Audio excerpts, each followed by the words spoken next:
Second video এটা। আর content mix. আগে ক্যাথা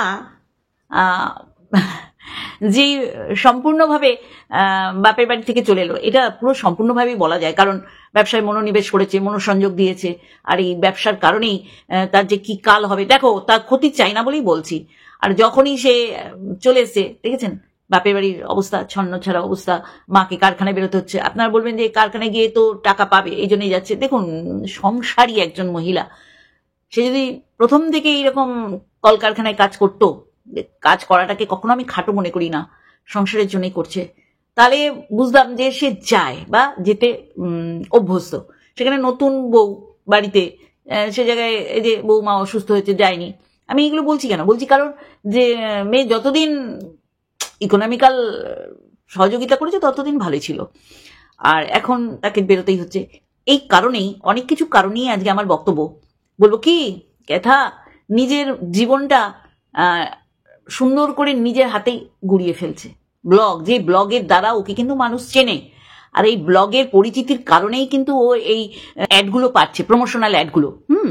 তাহলে আজকে পরিচিতি যদি ওর কমে যায়, ওর যদি চ্যানেলের রিচ কমে যায়, এবার এই দেখো সবাই হে হে করে উঠছে, কি দরকার তোমার, ওর ভালোও চাইতে হবে না, ক্ষতিও চাইতে হবে না, এটা কি করে হয় না? একটা ব্লগার, সে ফেস ভ্যালু বাড়িয়েছে, নতুন করে চ্যানেল গ্রো করেছে, নতুন করে ক্রিয়েট করে, সেখানে তার ক্ষতি অবশ্যই করে চাইবো না। না, আজকে এই যে পরিচিতি বেড়েছে, তার চ্যানেল দেখি মানে অ্যাট এ টাইম প্রচুর মানুষ দেখে, আর এই প্রচুর মানুষ যেন প্রমোশনাল ভিডিও বা অ্যাডস ভিডিওগুলো যে পায়, প্রমোশনাল অ্যাড ভিডিওগুলো কাউকে দিয়ে প্রমোট করায়, তার পিছনে কারণ হচ্ছে যে এই মানুষটাকে অ্যাট এ টাইম প্রচুর মানুষ ভিজিট করে। তাহলে আমাদের এই অ্যাড প্রমোশনাল জিনিসগুলো প্রচুর মানুষের ঘরে ঘরে অ্যাট এ টাইম পৌঁছে যাবে, তাই না? বলতে পারছি তো? তা সেই জায়গায় দাঁড়িয়ে এই প্রমোশনাল ভিডিওগুলো অ্যাড কিন্তু যে কেউ পায় না, বড় বড় ব্লগাররাই পায়, যাদের প্রচুর সাবস করা আছে, এরকম চ্যানেলগুলো পায় এবং তাদের সবাই ভিজিট করে। সেই জায়গায় দাঁড়িয়ে প্রমোশনাল অ্যাডে সে ব্যস্ত, আর তার এই যে কি বলবো, ওয়ার্ক ফ্রম হোমই করছে, এই যে ব্যবসাগুলো, সে ব্যবসাগুলো করছে ঘরে বসে, সে লাইভ করে দেখাচ্ছে, আর কি করছে, পাঠিয়ে দিচ্ছে, এইগুলো করছে। তা সবই তুলে ধরবো, তার আগে এইটো। হ্যালো বন্ধুরা, কেমন আছো? আশা করি তোমরা ভালো এবং সুস্থ আছো, আমিও বেশ ভালো আছি। দেখো, ও কিন্তু বেশ কিছুদিন আগেই বলেছে যে আমি অ্যাসিস্ট্যান্ট রেখেছি, আমরা কিন্তু তার উপস্থিতি দেখতে পাচ্ছি না। ও বলছে অলরেডি জয়েন করেছে। তা জয়েন যদি না করে থাকে, তাহলে বলবো এই যে প্যাকিং হচ্ছে, তারপরে অ্যাড্রেস তার লাগানো হচ্ছে, এগুলো কিন্তু ওই দেখিয়ে নামছে, দিয়ে এলাম পোস্ট অফিসে, বুঝতে তো আমরা সবই পারি, কিন্তু আমি যেটা বুঝেছি সেটা আমি আজকে তুলে ধরবো। যে যে প্রমোশনাল ভিডিওর কারণেই কিন্তু ওর কিন্তু বেশ টাকা জড়সড় হচ্ছে, যেটা ব্লগ চ্যানেলে ব্লগ দিয়ে মাসের অন্তে গিয়ে, শেষে গিয়ে তারপর ডলার পায়, যেটা মোটামুটি আমরা সবাই ওরম পদ্ধতিতে ওরম উপায় পাই। সেখানে দাঁড়িয়ে এই ব্লগ চ্যানেলে ব্লগিং দিয়েই ওর কিন্তু এগিয়ে যাওয়া শুরু হয়েছে। সে টাকা জমিয়ে ব্যবসা বলো, আর এই প্রমোশনাল ভিডিও তার কাছে প্রস্তাব আকারে আসা বলো, তাই না? সেই জায়গায় দাঁড়িয়ে নিজের পায়ে কিন্তু নিজে কুড়ুল মারছে।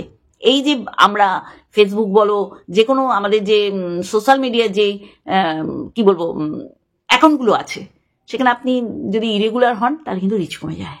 সে জায়গায় দাঁড়িয়ে ও কি করছে, ও বলছে 2 দিন বন্ধ থাকবে, 3 দিন বন্ধ থাকবে, কারণ হাঁপিয়ে উঠছে, পারছে না। আমি জানি ওর অ্যাসিস্ট্যান্ট সম্পূর্ণভাবে সর্বাঙ্গ সুন্দর দিয়ে, সম্পূর্ণ দিয়ে তাকে হেল্প করছে, ও যেটুকুনি দেখানো সেটুকুনি দেখাচ্ছে, আমরা সবই বুঝতে পারছি, জানেন তো?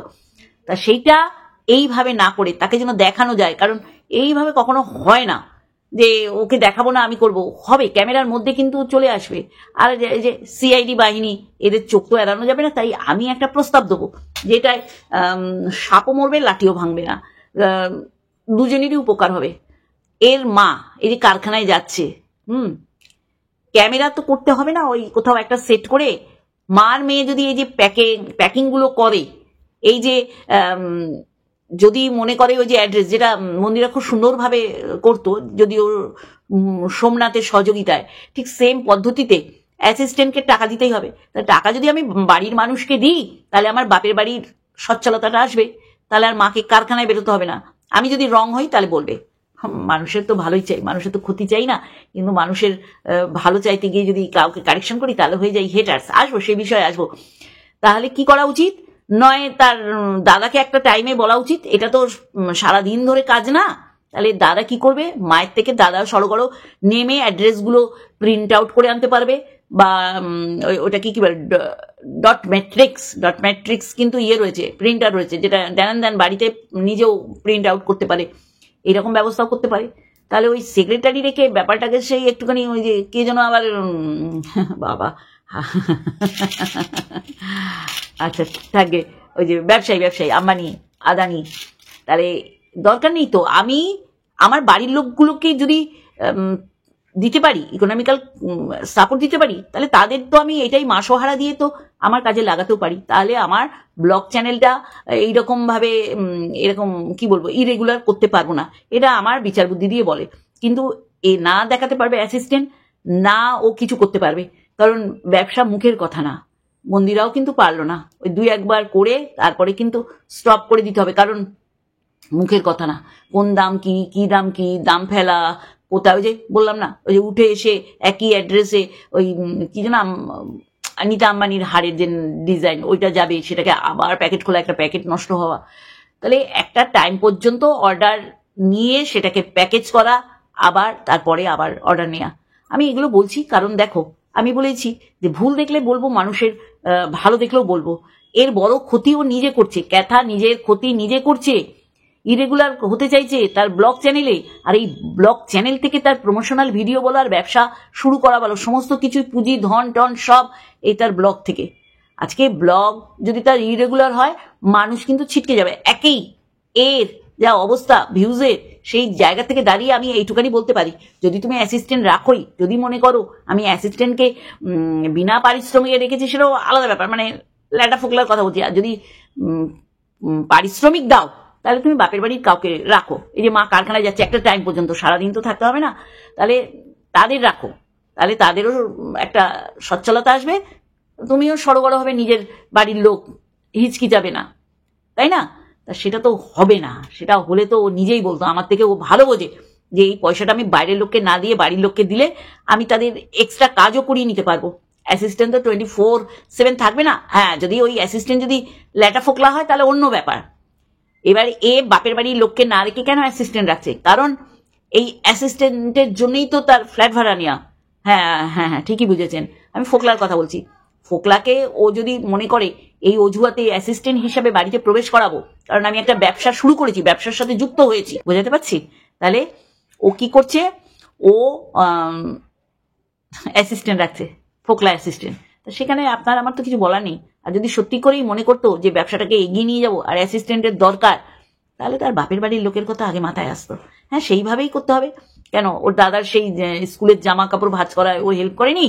তাহলে 2-1 বার শিখিয়ে দিলে সবাই সবকিছু পারে, খুব কঠিন কাজ না, বরঞ্চ আরো দক্ষতার সহিত তোর দাদা এই প্যাকেজিং গুলো করতে পারবে। এটা ছিল আমার একজন মানে শুভবুদ্ধি সম্পন্ন মানুষ হিসেবে একটা শুভবুদ্ধি দেয়া। ঠিক আছে, এবার আমরা জানি কি করতে চেষ্টা করছে আর কি করবে। যার কারণে যে আমি ব্যবসা করব, আমি ব্লগ করব না, আমি প্রমোশনাল ভিডিও করব, তাহলেও মাঠেই মারা পড়বে। যে কজন ওকে দেখতে যায়, কিছুই তো দেখানো নেই, তাই না? কিছু দেখানোর আছে, আপনারা বুঝতে পারেন কিছু দেখানোর আছে, তাহলে সেই জায়গায় দাঁড়িয়ে ও নিজের পায়ে নিজেই কুড়ুল মারছে। এর ভালো, এর নিজের লোকেরা বলতে পারবে যে তুই কি করছিস, ভুল করছিস, ঠিক করছিস। ঠিক আছে, এইবার আসি, হ্যাঁ, দালালের একটা ভিডিও দেখলাম। দালাল কেন? নিজেদের লোকেরাও এটা পরিষ্কার করার জন্য তাকে রিকোয়েস্ট করেছিল, কিন্তু সে পরিষ্কার না করে সে হেটার্স বানিয়ে দিয়েছিল যে কেন এগুলো বলছে, এবং বলেছে, পরিষ্কার বলেছে যে আমার ফটো, আমার রিলস, আমার কিছু যোগ না করতে। তাহলে দালালের ভিডিওতে দালাল বলতে চাইছে যে ওটা সিক্রেট রুম। দেখো, আমাদেরও তো সেরকম কিছু একটা সন্দেহ মনে দানা বেঁধেছিল, কিন্তু সেই সন্দেহকে পরিষ্কার করার দায়িত্ব কিন্তু নেয়নি। মনে যে সন্দেহের দানা শুধু আমাদের কেন, সব মানুষের মধ্যেই বেঁধেছিল, আর সেই সন্দেহ কিন্তু পরিষ্কার করে দেয়নি। তাহলে যেখানে ক্যাথাকে আমরা ছেড়ে কথা বলি না, ক্যাথার এখনো পর্যন্ত ও যেইভাবে ক্যামেরা করে এরাম করে তাকায়, তাতে বোঝাই যায় ও কিন্তু একা নয়। যতই একা খাচ্ছি, আমি একা রান্না করছি, মানুষ তো বোঝে রে ভাই, মানুষ সব বোঝে। মানুষ ওই ভাত খায়, ঘাস পাতা খায় না। যাই হোক, ঘাস পাতাতেও বুদ্ধি বাড়ে। তা আমি বলতে চাইছি যে আমি বলতে চাইছি এই যে এত মানুষের প্রশ্ন, প্রচুর মানুষ তো সত্যি করেই ছেলের বাবাকে ভালোবাসে, তাই না? তাহলে আমার কথা হচ্ছে এই যে আজকে দালালের যে ভিডিও, তাতে কিন্তু সে একদম সেই 100% সহমত পোষণ করছে যে সিক্রেট রুমে এই অসভ্য হতচ্ছাড়ী মহিলাটা আছে। যে মহিলাটা মানে অবাক লাগছে, মানে যেইভাবে বলছে তাতে মনে হচ্ছে এটা তো ঘটনা ওই সিক্রেট রুমটা যেটা আর কেউ বলার চেষ্টা করছে, যেটাকে বেডরুম। সিক্রেট রুম মানে কি, একটা বেডরুমে ওকে রাখা হয়েছে বা ও আছে বা যাই হোক, যেটার থেকে বেরিয়ে অন্য কোনো রুম তার দেখানোর অধিকারের মধ্যে পড়ে না। তাহলেই তো পর্দা হে পর্দে মেয়ের, এসব গানটা নত পারি না। যাই হোক, সেই জায়গায় দাঁড়িয়ে মানুষ বারংবার বলছে, সেখানে তো আমি কি বলবো বলতো, আমি একে নিয়ে বলতেই চাই না, কিন্তু দালালের ভিডিওর উপর তো আমার কিছু বক্তব্য থাকতেই পারে, তাই না? আমি ছেলের বাবার ক্ষতি চাই না, যার জন্য আমি ছেলের বাবাকে নিয়ে কোনো ভিডিও করি না। এবার বলবে ও ভিডিও করলে কি ক্ষতি না, তখন আমার মনের স্বাভাবিক কিছু প্রশ্ন জর্জরিত করে, সেই উত্তর সে দিতে পারছে না। সে একে চেনে না, তাকে চেনে না, তারপরে সে চেনে সেটাও বলল। তাই আমার অনেকের হয়তো মতের সাথে মিল হবে না আমার আজকের ভিডিও। তবে আমি যেটা বুঝি সেটা বলবো যে এরও ব্লগ চ্যানেল যদি ইরেগুলার হয় ছেলের বাবা, তাহলে কিন্তু ধসে যাবে। এত মানুষ যে দেখে সেটা আর দেখবে না। ব্যবসার সাথে সাথে ব্লগ চ্যানেলটাও তো একদম পড়ে যাবে, সেটা তো নয়। তাহলে এত মানুষের আশীর্বাদ ভালোবাসা তুমি কিন্তু এই ব্লগ চ্যানেল থেকেই অর্জন করেছো, অর্জিত করা যেটাকে বলে। তারা কিন্তু তোমাকে অবশ্যই করে চাইবে যে তুমি যে কোনো কিছুতে যদি তুমি নামো, তাহলে সেটাই যেন ফুলফিল হয় আর সাফল্য লাভ করো। সেটা কিন্তু ব্লগ চ্যানেল ব্যতি রেখে না, সেটার সাথে সাথেও তুমি ব্যবসা করো, যাই করো। কিন্তু লেকিন এই যে এত মানুষ তোমার সাথে আছে, আর যারা সত্যি করেই ডে 1 থেকে সাপোর্ট করেছে, আর কিছু হাতে গোনা মানুষ এমন করে এই জন্য তাদের ভালোবাসায় তুমি বেড়ে উঠেছো। আর যারা ভুল দেখে বলছে তারা তোমার সবচেয়ে নিকটতম শত্রু। হ্যাঁ, এরকম বলেছে যে শত্রুরা নাকি এত করে বলে না যেটা আমরা বলেছি, এইগুলোও শুনতে হয়েছে। তাই এইগুলো যখন শুনতে আমাদের হয়েছে, তখন দালাল যেই প্রশ্নটা রাখছে যে তুমি সিক্রেট রুমের টুকটা দাও, মানে ওই অসভ্য ঝিমিকে বলছে, ঝিমির তো এখতিয়ারের মধ্যে সেটা না। ঝিমি ওই ওয়ার্ড্রপটা পর্যন্ত দেখাতে পারে, খাট আর কিছু দেখাতে পারে। কারণ হচ্ছে যদি দেখায় তাহলে ও ধরা খেয়ে যাবে। যার কারণে দেখো, এইগুলো তো সত্যি করে ও ছাদে বেলাল্লাপানা করছে, ও কোনো রুমের বাইরে শুয়ে ব্যায়াম দেখাচ্ছে, আর ওর ওই ছোট্ট থেকে স্বপ্ন ছিল বেডরুমটা সাজাবে, কিন্তু মা হয়ে সন্তানকে মানুষ করার দায়িত্ব সে এড়িয়ে চলে এসছে। আবার কি কন্যা সন্তান, আমরা কন্যা সন্তান হলে মানে তার প্রত্যেকটা পদক্ষেপের সাথে আমরাও এগিয়ে যাওয়ার চেষ্টা করি। আর সবাই জানো, সেটা আর বোঝাতে হবে না, তার ব্যাডটা তার গুডটা, তারপরে একটা সময় এসে তার পিরিয়ড হবে, সেইটা তাকে বোঝানো। এই পিরিয়ড হলে তাকে সাবধানে থাকতে হবে, তাকে যে কোনো জায়গায় রাত কাটালে হবে না। এইগুলো কারা বলে? এগুলো মায়েরা বলে। আর সেই মা তার ছোট্টবেলাকার সেই এইম ছিল যে আমার ছোট্ট বেলার সে সুন্দর একটা বেডরুম হবে, তা ও বেডরুমটাকে সাজাতে এসছে অন্যান্য আসবাবপত্রের মধ্যে দিয়ে নিজেকে। তাহলে আমরা ও বলে দিচ্ছে যে ঝাড়বাতি আছে, ঝাড় লণ্ঠন আছে। তাহলে তুমি যখন দেখছো, আমি ছেলের বাবাকে বলছি যে যখন তুমি দেখতে পাচ্ছ যে আমার সাথে এইভাবে নাম জড়াচ্ছে, এইটা সেইটা না, তাহলে ভালোবাসার মানুষগুলোকে তুমি দূরে সরিয়ে দিয়েছো। তোমার একটাই উত্তর ছিল, সে শত্রু বলো আর মিত্র বলো, আর যে তোমাকে কলুষিত করবে বলে ওই রুমের ওইটুকানি জায়গা দেখাচ্ছে, যে জায়গায় দাঁড়িয়ে বসা খাওয়ার শোয়া দেখানোই যায় না, সেখানে তো যোগা দেখাবে, সেটা তো আশার অতীত। কিন্তু তার তো এইখানে করে খেতে হবে, তাই না? তার এখানে করে খেতে হবে। সে নিজে বলছে সবাই নাকি ফটো লাগিয়ে ভিউজ কামিয়েছে, চ্যানেল গ্রো করেছে, সাবস বাড়িয়েছে, তাই না? তাহলে সেইগুলো উত্তরও তো দেওয়া উচিত ছিল কারো না কারো, কিন্তু সে দেয়নি। সে জানে সে তো আমার হয়ে বলছে। তাহলে আমি এখনো বলবো, এই যে বড় গলা করে দালাল যে বলছে যে সিক্রেট রুমটা যদি সেটাই হয়, তাহলে তো অবশ্যই করে দেখো, বলার সুযোগ দিলে মানুষে বলবে, তাই না? তবে সব কিছুতেই আমার দালালের সাথে আমি সহমত পোষণ করতে পারবো না। 5 বছর যে থাকতে পারে, সে আগামী বহু বছর থাকতে পারতো। সে তার নিজের চুলকানির জন্য সে বেরিয়ে গেছে। হ্যাঁ, আমি অবশ্যই করে ক্যাথার কথা বলছি। ক্যাথা সতীর নখ কি ছিল না, সেটা এখনো প্রমাণিত যদি সতী নক্ষী থাকতো তাহলে সে এইরকম নোংরামি তার চ্যানেল থেকে, তার ভিডিও থেকে আমরা উদ্ধার করতে পারতাম না। সেটা অন্য বিষয়। আমি বলতে চাইছি যে ওই বাড়ি হওয়াটা সময় পর্যন্ত ক্যাতা ছিল, তারপরে রুমের ফার্নিচার, রুমের ডেকোরেশন কি হবে সেটার সময় তো ছিল না। তার জন্যে এই যে ঝিমিরূপী অশোভন নোংরা মেয়ে ছেলেটি বলতেই পারে যে তার ইচ্ছায় এইগুলো হয়েছে। আর কোন শর্তে, কোন কারণে, কোন অপরাধ হয়ে যাবে এই রকমের জন্য ওই রুমটাই সে দেখাতে পারছে না। আমি ছেলের বাবাকে বলছি, আমি বলবো তো সবসময় ছিলাম, সবসময় আছি আর সবসময় থাকবো, কিন্তু আজকে ওই রুমটা দেখানোর পরিবর্তে সে কি করছে, অন্য ব্যবসায় চলে যাচ্ছে। আর দায়ভারটা দিচ্ছে দর্শকদের, কিছু কিছু দর্শকদের যারা ভুলটা ধরিয়ে দিচ্ছে। কেন? আমি আমার জায়গায় যদি ঠিক থাকি কেউ আমাকে নড়াতে চড়াতে বেঁকাতে পারবে না, বরঞ্চ মানুষ ঝেঁকে ঝেঁকে আসবে পঙ্গপালের মতন আমাকে সাপোর্ট করতে। শুধুমাত্র কি? শুধুমাত্র সিক্রেট রুমটা ট্যুরটা দেখিয়ে দেওয়ার জন্য। এই আবদার তো যারা ভালোবেসেছে নিরপেক্ষভাবে তারা রাখতেই পারে। আর সবচেয়ে বড় কথা, ওই রকম একটা মেয়ে ছেলে, যে মেয়ে ছেলে নিজের কেরিয়ার এখানে গড়তে না এসে নোংরামি করছে, নোংরামি কন্ট্রোভার্সি করছে, অসভ্যতামি করছে, আর এই দালালের মতন কিছু মানুষ তাকে বার খাইয়ে আরো বাড়ে তুলছে, হয়তো বের করার জন্য কোন রুমে আছে। আর ও চালা এর বেশি দেখিয়ে দিলেই ধরা খেয়ে যাব, তাই না?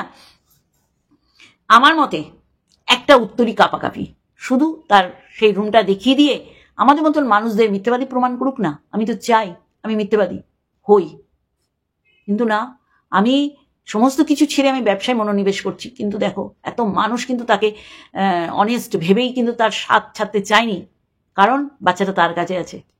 বাচ্চাটাকে যেভাবে টেক কেয়ার করা হয় সেটা সত্যি করে তার মা একা থাকে, তার মায়ের পক্ষে সম্ভব নয়।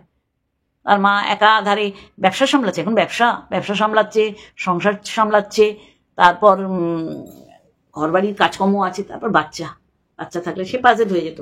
সে জায়গায় দাঁড়িয়ে আমরা সবসময় চেয়েছি বাচ্চাকে দেখার সুযোগ মা পাক, কিন্তু বাচ্চা যেখানে পরিবারই হচ্ছে, টেক কেয়ার পাচ্ছে, বড় হচ্ছে, সেখানে যথোপযুক্ত হচ্ছে। তাহলে আমার প্রশ্ন বলো, আমার জিজ্ঞাসা বলো, বা আমার আবদার বলো, আমার মতন অনেক মানুষ এইটা বলতেই পারে একদম না, সন্দেহ কেন করব? সন্দেহ মনের মধ্যে দানা বাঁধবে কেন? এই দানা আমি কেন বাঁধতে দেবো? আমি তো সহজেই আমার রুমটা দেখিয়ে দিতে পারি।